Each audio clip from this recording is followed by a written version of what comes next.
देखिए कल अपन ने इक्वेशन ऑफ मोशन के बाद वॉर्टिटेशन ट्रांसपोर्ट इक्वेशन पढ़ी थी।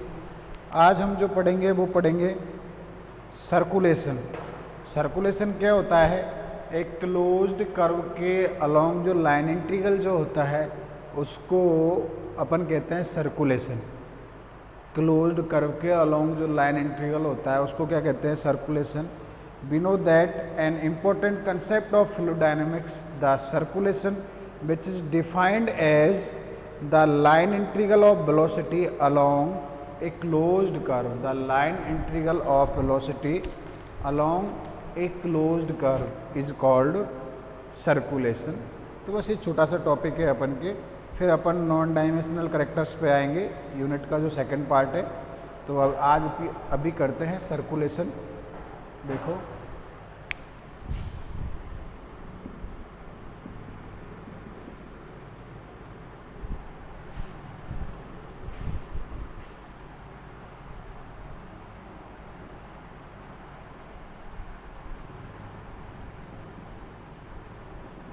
सर्कुलेशन, संचरण आप लोगों ने हिंदी में वर्ड पढ़ा होगा, परिसंचरण, यानी एक चीज़ के चारों ओर वॉर्टेशन पढ़ा था, वॉर्टिटेशन पढ़ा था, भंवर पढ़ा था। आज हम लोग क्या पढ़ रहे हैं? संचरण पढ़ ये अपन पढ़ रहे हैं आज सर्कुलेशन। ठीक है, तो सर्कुलेशन मैंने बताई दिया क्या होता है। एक क्लोज्ड कर्व होता है, ठीक है। कल वॉर्टेक्स पढ़ा था, आज अपन क्लोज्ड कर्व पढ़ रहे हैं। वॉर्टेक्स अपन के भंवर था, तो कल वो वाली वैल्यू भी निकाली थी। We know that we now introduce an important concept of fluid dynamics. We now, इसमें जो दो लाइन लिखनी है वो है we now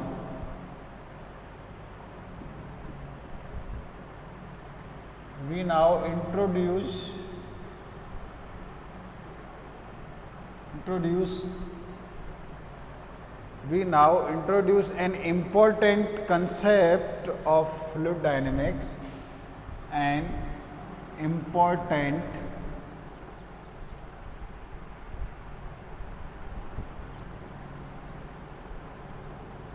concept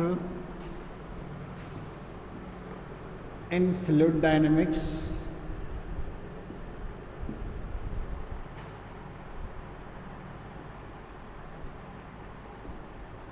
we now introduce an important concept in fluid dynamics, the circulation, which defined as the circulation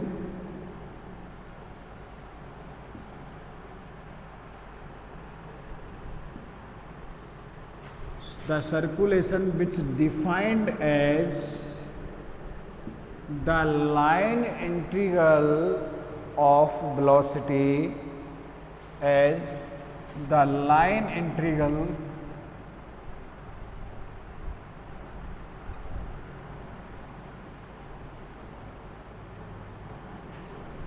of velocity along a closed curve, define a line integral of velocity along a closed curve, thus इससे अपन लिखते हैं इसको, circulation को आप capital gamma से denote करते हैं। ये क्लोज्ड कर्व के लिए ये वाला साइन आता है, हम लोग इंटीग्रल पढ़ चुके हैं पहले। B dot D R, equation number first. जो लाइन इंटीग्रल होता है उसको अपन क्या कहते हैं? सर्कुलेशन कहते हैं। ठीक है, अब a viscous incompressible fluid move with the fluid we gate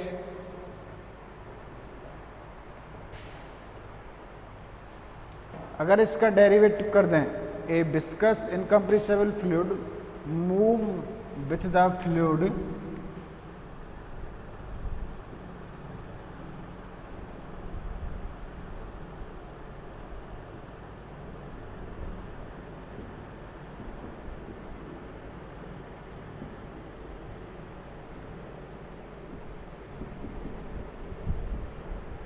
move with the fluid, viscous and compressible fluid move with the fluid, then we get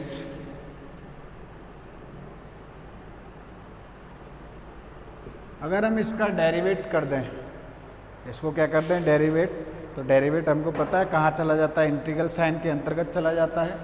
तो ये क्या बनेगा देखें, D capital gamma upon D T equal to D upon D T over the line integral V dot D R, और ये सी की जगह आपके क्या रहेगा, सी चाहो तो लिख सकते हो और ना चाहो तो नहीं लिख सकते हो, क्लोज्ड कर्व जो है सी। अब अगर आप लोगों ने ये दिखा दिया है तो ये लिखने की जरूरत नहीं है, क्लोज्ड कर्व दिखा दिया है तो ठीक है। तो ये अंदर चला जाएगा इंटीग्रल साइन के अंतर्गत D upon D T V vector dot D are apply कर दीजिए। तो एक बार पहले वाला कांस्टेंट रहेगा और दूसरे वाले का हो जाएगा, और एक बार दूसरे वाला कांस्टेंट रहेगा और पहले वाले का हो जाएगा। तो D B upon D T dot D R plus पहले वाला कांस्टेंट रहेगा बी वेक्टर, तो D upon D T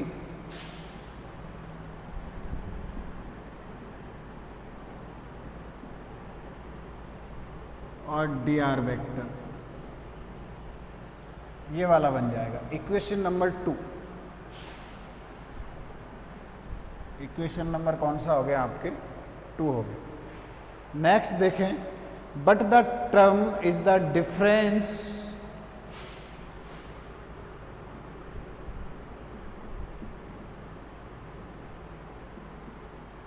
what the term, ये वाली is the difference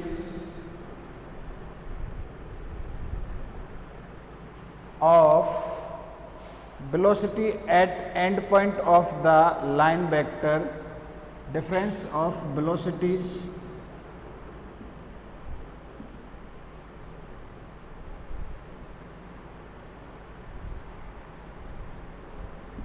क्योंकि इसमें इसकी वैल्यू क्या होती है, डी अपॉन डी टी की वैल्यू क्या होती है आपके, del upon del T U del del X V del del Y और डब्लू क्या होता है डेल डेल जेड। तो ये सारे ऑपरेट होंगे इस पे, डी आ जाएगा बाहर, ये अंदर चला जाएगा। तो this term is the difference of velocity at the end points of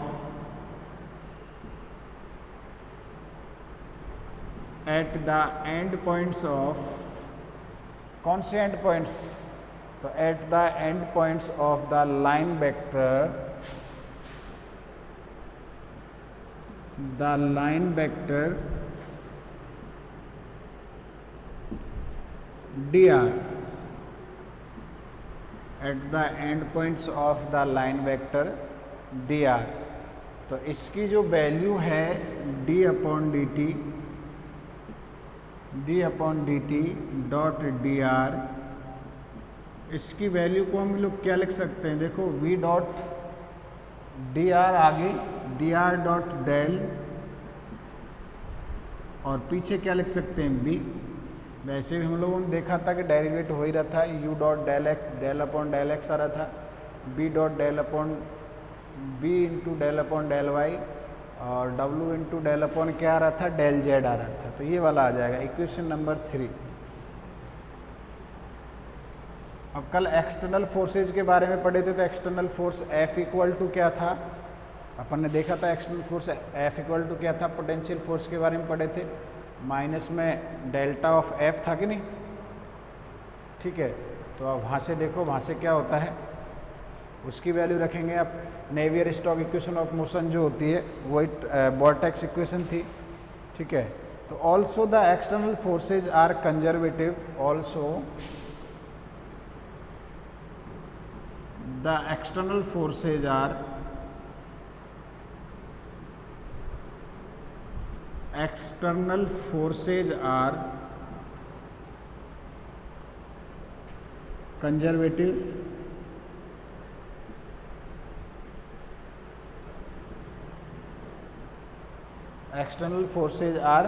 conservative then the equation of motion be written as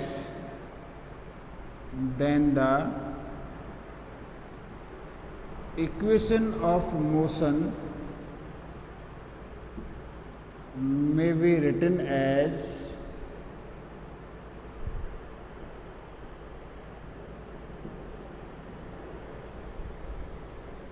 क्या होगी इक्वेशन ऑफ मोशन, देखो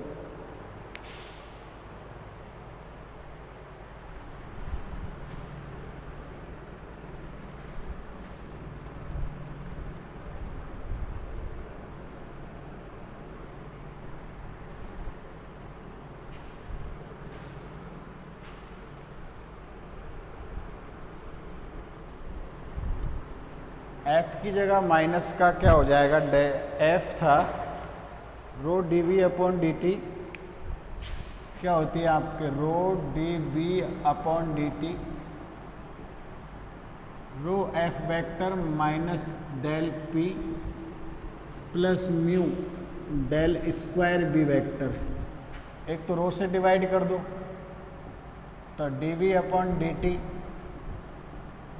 F vector minus rho 1 upon P 1 upon rho जो कि constant है for incompressible fluid, ये mu upon rho हो जाएगा del square V vector.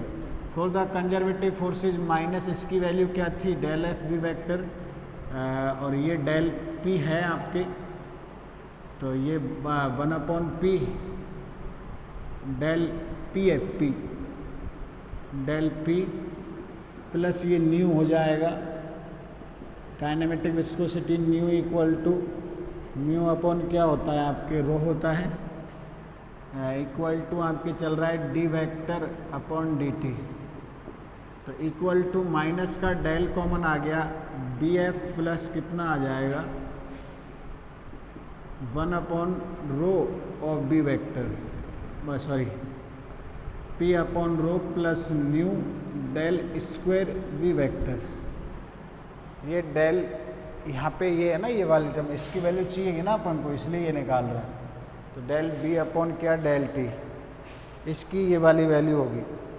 अब कर्ल ऑफ इसकी वैल्यू क्या थी, कल अपन देखे थे, सिंस ये तो इक्वेशन नंबर 4 हो गया, सिंस कर्ल ऑफ इसका वैल्यू क्या था, यानी कि del cross omega, del cross omega का मतलब क्या था, डेल क्रॉस वी वेक्टर था कि नहीं, यही। तो इसका फॉर्मूला क्या होता है, डेल डॉट, कल निकाले भी थे, del dot del V vector, एक तो ये होता है माइनस में होता है del square B vector, minus में क्या होता है डेल स्क्वायर बी वेक्टर। अब इक्वेशन ऑफ कॉन्टिन्यूटी से इसकी वैल्यू क्या होती है, इक्वेशन ऑफ कॉन्टिन्यूटी ये वाली वैल्यू 0 होती है, तो माइनस में कितना आ गया डेल स्क्वायर बी वेक्टर, किसका मतलब आ गया कर्ल ऑफ, इसका मतलब माइनस में del square B vector, equation number 5। ये आपके कौन सा हो गया, इक्वेशन नंबर कौन सा हो जाएगा 5। नेक्स्ट आगे देखिए, आगे क्या होता है, तो अब D B upon D vector जो डेल स्क्वायर बी वेक्टर था, इसकी जगह कर्ल आ जाएगा वहाँ पे। देन 4 और 5 से क्या रिजल्ट आ रहा है, देखो D B vector upon D T equal to minus में del V F plus P upon rho del square B, minus था ना तो माइनस में हो जाएगा new curl equation number 6 omega, ये वाला। अब अपन क्या करेंगे, इक्वेशन 3 से ये वाली और इक्वेशन 6 से ये वाली वैल्यू जो है dv अपॉन dt की इक्वेशन नंबर किस में रखेंगे, 2 में रखेंगे। Now the putting values in equation number 2, तो क्या बनेगा देखो,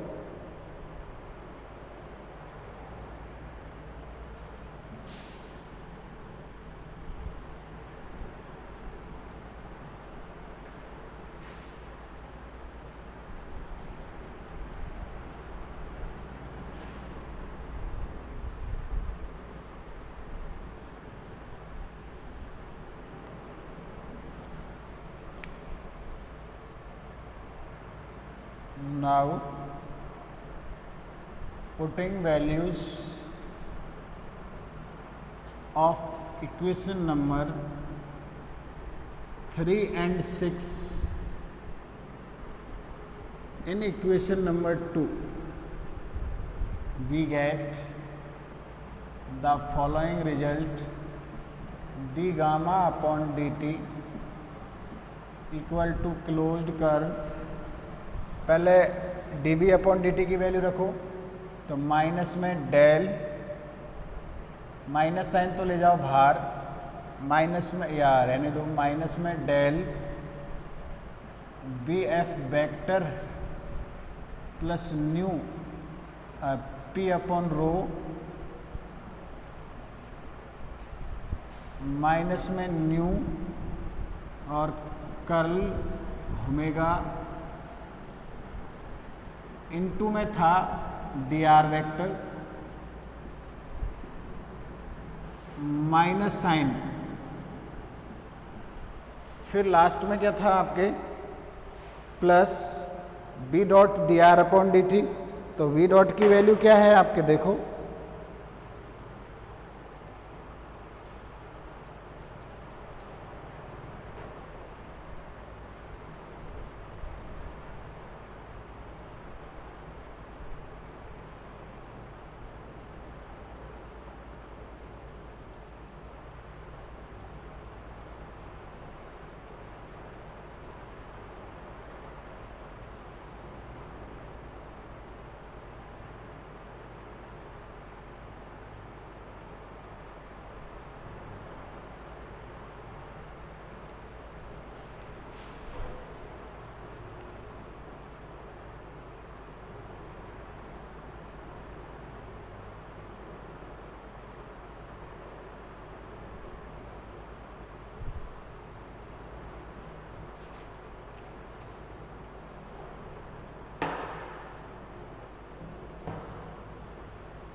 और लास्ट वाली टर्म थी आपके डी आर की वैल्यू थी V dot del D R dot, पीछे वाली वैल्यू हो गई थी आपके D R dot del B.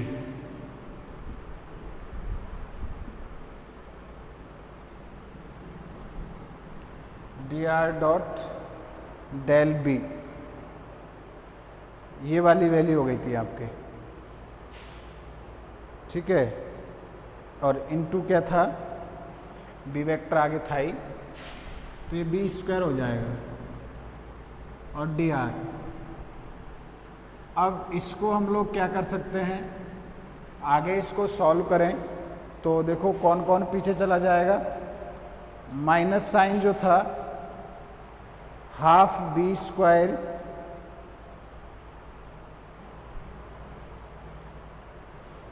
इसको हम लोग सॉल्व करेंगे तो इसकी वैल्यू देख लेना, ये बी डॉट डेल हो रहा है क्योंकि एक बी और है आगे, एक बी आगे और है, ये देख लेना पहले। Since del square V upon 2 का वैल्यू क्या होता है? 2 का वैल्यू होता है 2v और डेल v। तो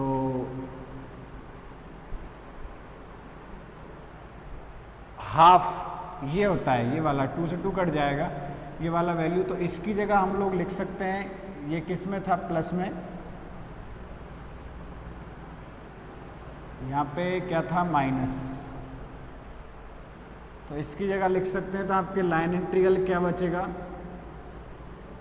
minus del B F vector plus nu upon rho minus nu curl of omega dot D R. ठीक है, ये जो था डी आर ये तो अलग, ये आपके जो वेक्टर है इसका डॉट इसके साथ हो जाएगा, V dot del dot B vector dot D R, ये वाला ये हो जाएगा। अब आप क्या करोगे, इसकी जगह B dot del B vector की जगह आप लोग ये रख दो, तो ये क्या बनेगा? देखो, half minus del B F vector plus P upon rho minus nu curl of D R. ये पूरा टर्म जो है ये वाली है, और इसकी जगह हो जाएगा आपके प्लस का कितना हो जाएगा? Del dot B square upon 2 dot कितना हो जाएगा? D R. इन तीनों टर्म्स को एक साथ कर दो, डी आर वाली को, तो ये वाला minus del B F vector minus del B F plus P upon rho minus sign के साथ ये वाली टर्म यहाँ लिख दो, B square upon 2, B vector है तो बी स्क्वायर अपॉन 2, ये तो इनके साथ ले दी, ये वाली टर्म माइनस कॉमन ले लिया, माइनस माइनस प्लस, और पीछे वाली और डी आर बाहर चल रहा है, और पीछे वाली जो टर्म है इसको मैं अलग लाइन इंटीग्रल कर रहा हूँ। ये वाली जो टर्म थी इसके साथ न्यू कर्ल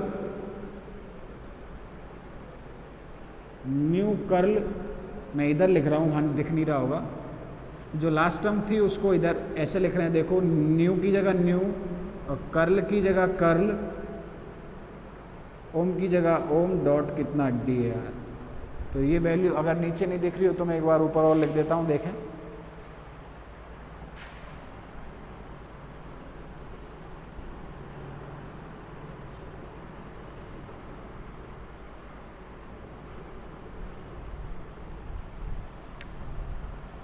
इधर लिख रहा हूँ मैं बराबर, ये वाला माइनस साइन कॉमन ले लिया, del dot B F vector P upon rho minus half B vector square, वो इसकी जगह वैल्यू रख दी ओ वाली टर्म की जगह, माइनस में न्यू डेल कर्ल डॉट नहीं है, कर्ल डॉट डी आर। अब ये जो होती है आपकी बर्नौली इक्वेशन होती है, और बर्नौली इक्वेशन की वैल्यू क्या होती है? कांस्टेंट। नाउ ये होती है B F P upon rho minus half B vector square equal to constant. ये बर्नौली इक्वेशन है।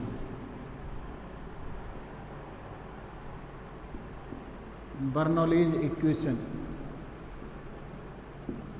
बर्नौली इक्वेशन है, इसकी वैल्यू होती है constant, it is called Bernoulli equation.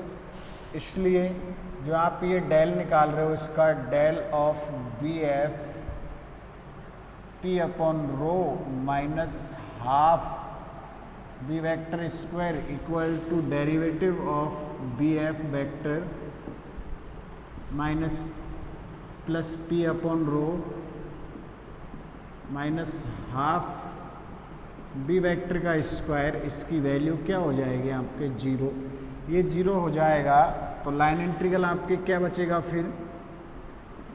D gamma upon D T equal to minus term के साथ nu curl omega dot कितना बचेगा? D R. Curl omega dot कितना बचेगा आपके डी आर। ये वेक्टर है, यहाँ पे भी मैंने लगाया नहीं होगा, ठीक है। ये वाला बच जाएगा लाइन इंटीग्रल, ये वाला आ जाएगा आपके। तो न्यू आप कहाँ निकाल सकते हो, बाहर।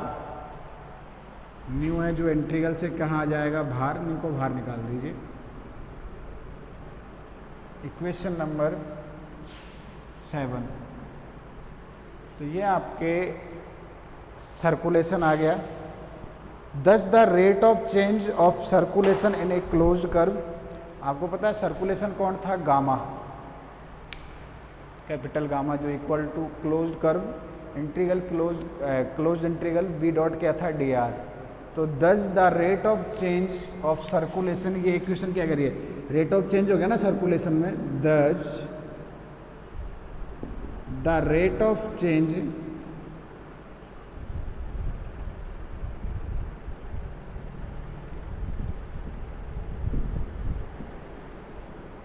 in circulation, the rate of change in circulation in a closed curve in a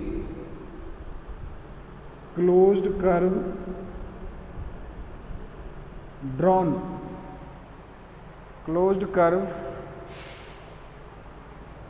drawn in a viscous incompressible fluid,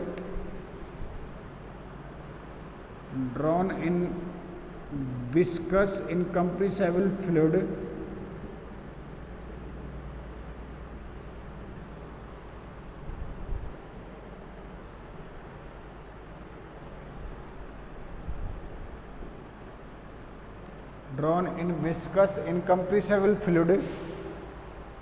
moving with the fluid, incompressible fluid moving with the fluid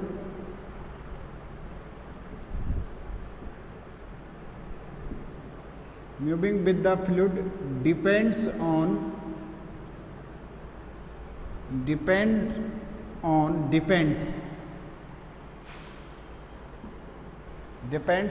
किस पे depend कर रहा है, equation से पता लग रहा है, depends on the kinematic viscosity. Mu क्या होता है, म्यू नहीं न्यू क्या होता है, kinematic viscosity and on the space rate of kinematic, depends on the kinematic viscosity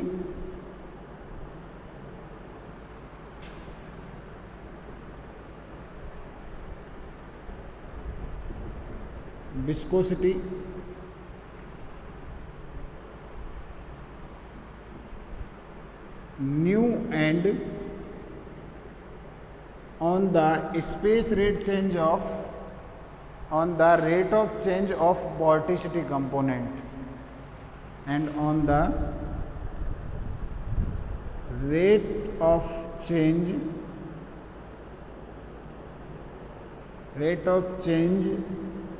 of the vorticity component या vortex।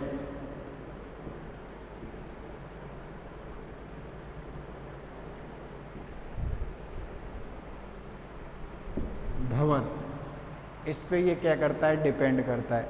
अब इसमें एक नोट लिखें, इफ न्यू इक्वल टू 0, नीचे की जो न्यू है, न्यू की वैल्यू 0, तो ये अगर ये न्यू 0 हो जाता है तो ये पूरा 0 हो जाएगा और ये 0 हो जाएगा, देन आपका जो सर्कुलेशन है उसकी वैल्यू क्या हो जाती है, कांस्टेंट हो जाती है। अब न्यू 0 होने का मतलब क्या है, तो पहले वो देखिए।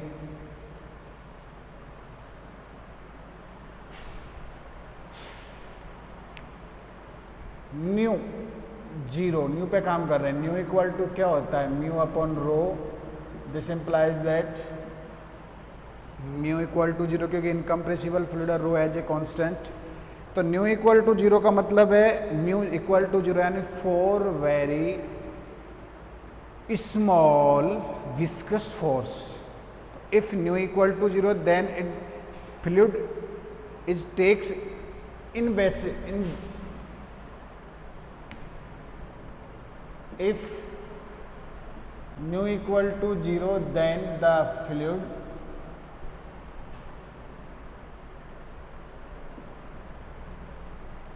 takes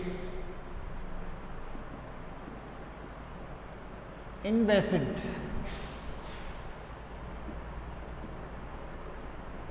स्पेलिंग है इसकी इनवेसिड की BISICD।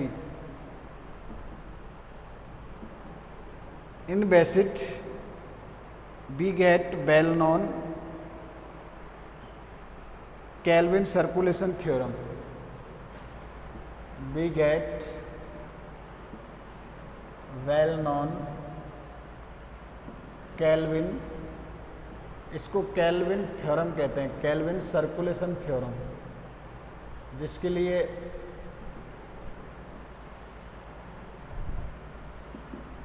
New equal to 0। अभी आप ये वर्ड जो कह रहे हैं ना inviscid, flow of fluid which moving with very small viscous force. Inviscid का मतलब होता है फ्लो ऑफ फ्लूइड, फ्लूइड का ऐसा फ्लो जिसमें फ्लो होता हो, जिसमें आपके जो फ्लो हो रहा है वो किसके लिए होता हो, इनवेसिड के लिए होता हो, मतलब वेरी स्मॉल नंबर्स के लिए होता हो।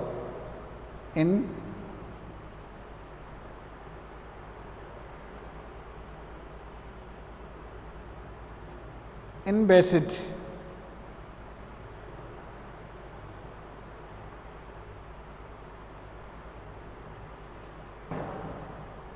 वेरी स्मॉल विस्कस फोर्स के लिए जो फ्लो होता है उसको इनवेसिड फ्लो ऑफ फ्लूइड कहते हैं आप लोग।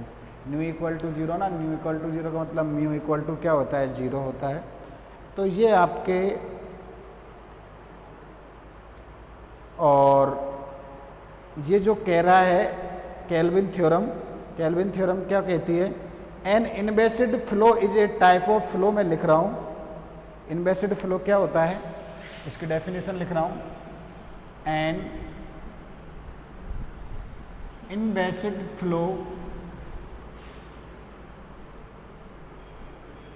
Is the type of flow, जो मैंने बोला था वो डेफिनेशन में लिख रहा हूँ, type of flow which type of flow in which viscous force are very small, in which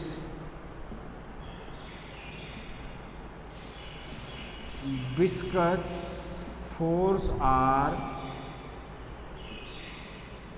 very small, very small in comparison with the inertial force, in comparison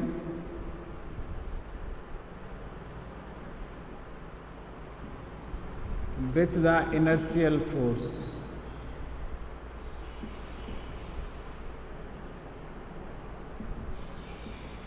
inertial force जो होते हैं उनकी तुलना में जो विस्कस फोर्स है वो बहुत ज़्यादा क्या होता है, वेरी स्मॉल, जो कि हम लोगों ने यूनिट नंबर 5 में पढ़ा भी है। Theory of very slow numbers, theory of very slow motion, ये पढ़ा है, वहाँ पे मैंने इसको बताया भी है ना, आप लोग पढ़ोगे भी आगे 5th यूनिट में, ठीक है।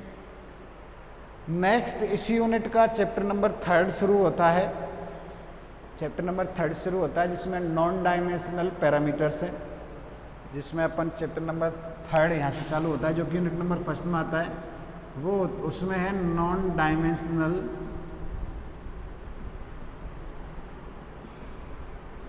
पैरामीटर्स। चैप्टर नंबर 1 के जो टॉपिक थे अपन ने कर लिए, equation of state, equation of continuity, equation of motion अपन के सिलेबस में थे। वॉर्टेक्स ट्रांसपोर्ट इक्वेशन थी, सर्कुलेशन थे, 5-6 टॉपिक थे, ये कर लिए।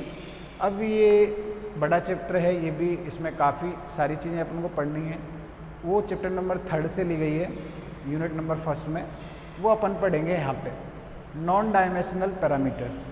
तो इसमें जो सबसे पहले है आपके है dynamical similarity, dynamical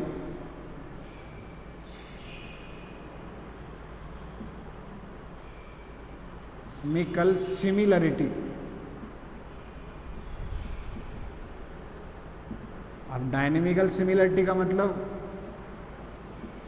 dynamical similar, कहने का मतलब तो यही है, डायनेमिकल क्या हो, सिमिलर, गति रूप से सिमिलर हो। तो the two fluid motions are, अब यहाँ पे अपन फ्लूइड मोशन के बारे में पढ़ रहे हैं, तो the two fluid motions are said to be dynamical similar. दो फ्लूइड मोशन आपके डायनेमिकल सिमिलर कहलाती है if with geometrical similar boundaries, if these are with geometrical similar boundaries and the flow pattern are geometrically similar, that is the flow pattern are geometrically क्या होना चाहिए, इनका जो flow pattern है वो geometrically क्या होना चाहिए, सिमिलर। ठीक है, two fluid motions are, definition लिख लो इसका, two fluid motions are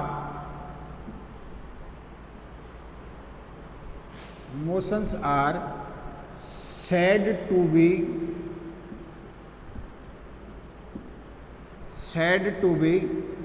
dynamical similar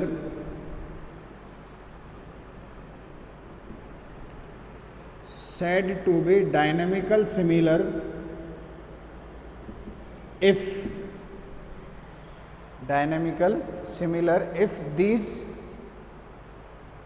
are geometrically similar boundaries, if these are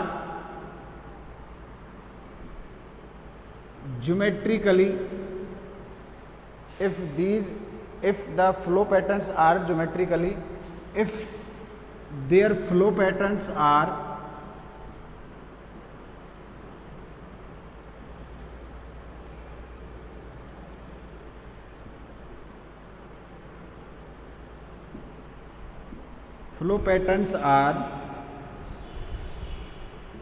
geometrically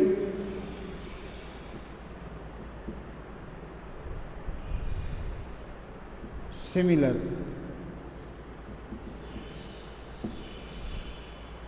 के इनका जो फ्लो पैटर्न है वो ज्योमेट्रिकली क्या होना चाहिए, ज्योमेट्रिकली क्या होना चाहिए, सिमिलर होना चाहिए। ठीक है, we now discuss the condition under which the fluid motions are dynamical similar। अभी अपन नीचे इनके बारे में पढ़ेंगे। तो we now discuss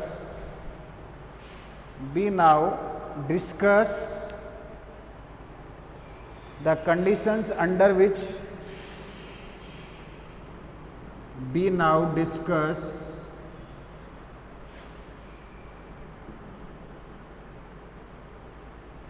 discuss the conditions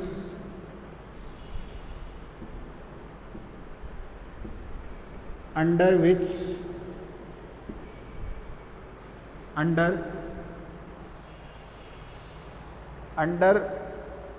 the fluid motions are dynamical similar, under which the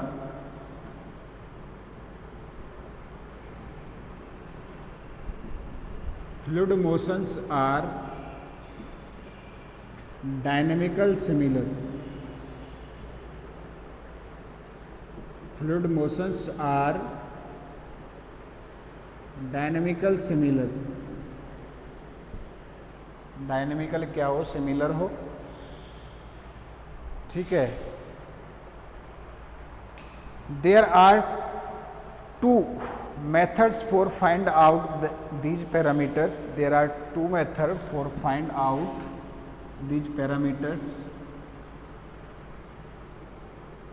बोल रहा हूं मैं, there are two methods for find out these parameters। ऐसे पैरामीटर्स को फाइंड आउट करने के टू मेथड्स होते हैं। कौन कौन से? पहला इंस्पेक्शन एनालिसिस और दूसरा डायमेंशनल एनालिसिस। फर्स्ट वाला है इंस्पेक्शन परीक्षण विश्लेषण, इंस्पेक्शन एनालिसिस,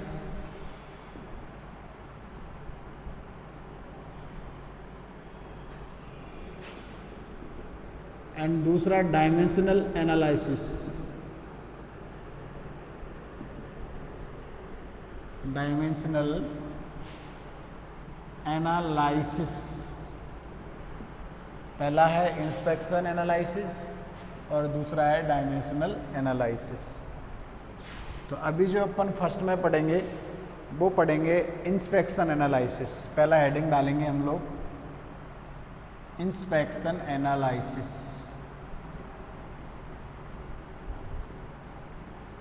इंस्पेक्शन एनालिसिस, तो इसमें क्या पढ़ेंगे? इन द इंस्पेक्शन एनालिसिस, इसमें क्या होता है वो देख लीजिए। In the inspection analysis we reduce the fundamental equations. In the inspection analysis we reduce the fundamental equation. कौन कौन सी थी? Equation of state, equation of motion continuity, equation of motion और इक्वेशन ऑफ एनर्जी। 4 होती है। Energy हालांकि syllabus में नहीं था, किया नहीं है, लेकिन फंडामेंटल इक्वेशन तो होती है। We reduce to fundamental equation to a non dimensional form. Fundamental equations को डायमेंशन फॉर्म से किस में करेंगे? नॉन डायमेंशन में। रेनॉल्ड नंबर, आपके एकर्ट नंबर, पिल्टन नंबर, कुछ टर्म्स हमेशा यूज करता था। यूनिट नंबर सेकंड में, फोर्थ में ज़्यादा किया था और 5 में भी किए अपन ने, 5 में भी करेंगे आगे।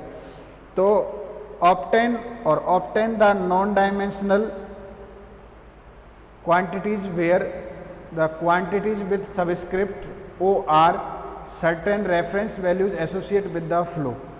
तो मैंने जो बोला इन द इंस्पेक्शन एनालिसिस, जो फंडामेंटल इक्वेशंस होती है उनको रिड्यूस करते हैं नॉन डायमेंशनल फॉर्म में। तो लिखो in the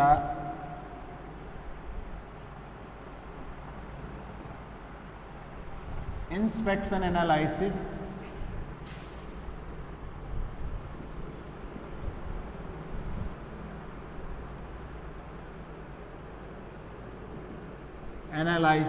we reduce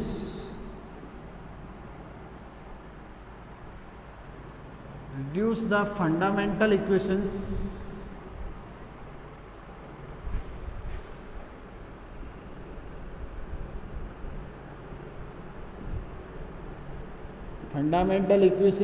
into non-dimensional parameters।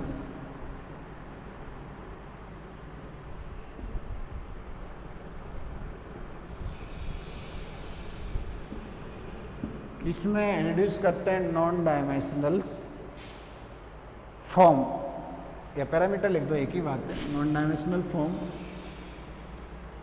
पहले डायमेंशनल फॉर्म में थी, अभी अपन किस में करेंगे? नॉन डायमेंशनल फॉर्म में। And obtain the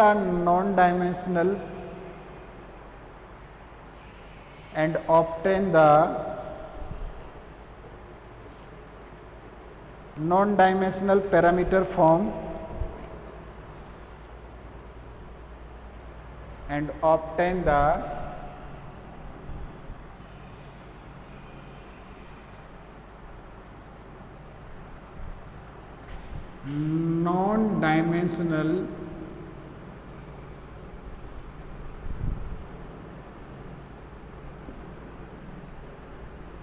non-dimensional parameter form।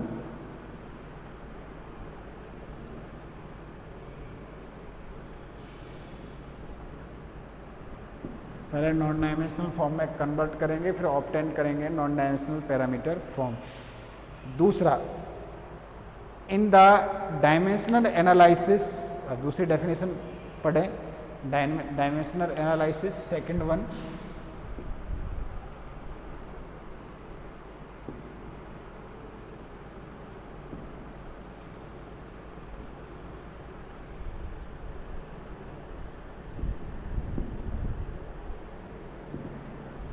ये क्या होता है पहले ये देख लीजिए। In the dimensional analysis we reduce the non-dimensional parameter form to physical quantities occurring in the problem। Form the physical quantities occurring in the problem and even when the knowledge of the governing equation is missing। दी गई equations का knowledge आपको क्या हो? Missing. In the dimensional analysis we reduce the fundamental equations to non dimensional parameter from the physical quantity occurring in problem। in the dimensional analysis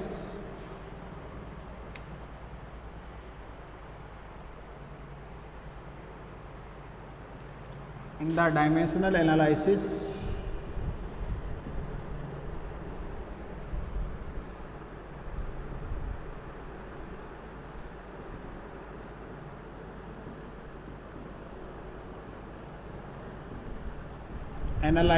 be reduce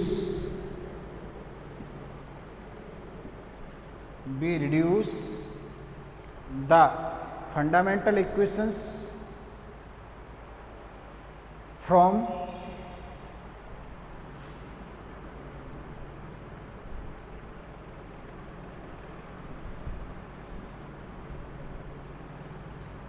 the non-dimensional be reduce non-dimensional parameters be reduce non-dimensional parameters be reduce the non-dimensional parameter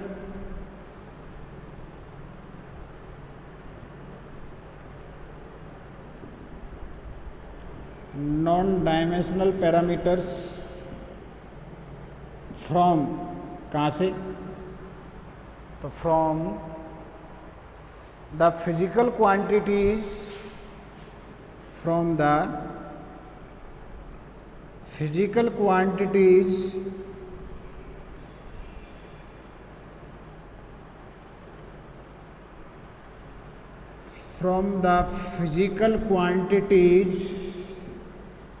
occurring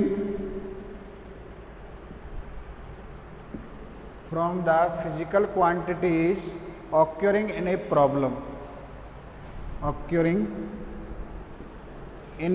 problem, जो problem में विद्यमान हो, occur हो, even when the knowledge of governing equation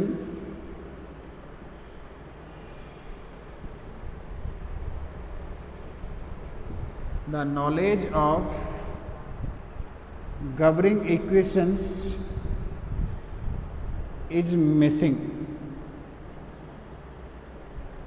दी गई equations का knowledge आपके क्या हो, मिसिंग हो, इवन व्हेन, जबकि knowledge of the given equations is missing. We will now discuss these with particular reference to the flow of a viscous compressible fluid। अभी जो आगे अपन करेंगे, we will now discuss these with particular reference to the flow of a viscous compressible fluid। सबसे पहले हम लोग inspection analysis लेंगे। पहले अपन को पता ही था फंडामेंटल इक्वेशंस को नॉन डायमेंशनल फॉर्म में करते हैं, तो the fundamental equations governing the flow of a viscous compressible fluid are, सबसे पहले rho equal to P R T equation of state, फिर del rho upon del T, del upon del x J, rho V J equal to 0 होता है equation of continuity, फिर equation of motion, और फिर equation of energy को अपन reduce करेंगे non dimensional parameter form में with the help of non dimensional parameter characters. With the help of non dimensional parameter characters की help से हम लोग उनको रिड्यूस करेंगे, जो कि आने वाले लेक्चर्स में करेंगे। Equation of state rho equal to P R T होती है, बाकी अपन इक्वेशंस पहले पढ़ चुके हैं, तो इनको अब हम लोग रिड्यूस करेंगे, ठीक है।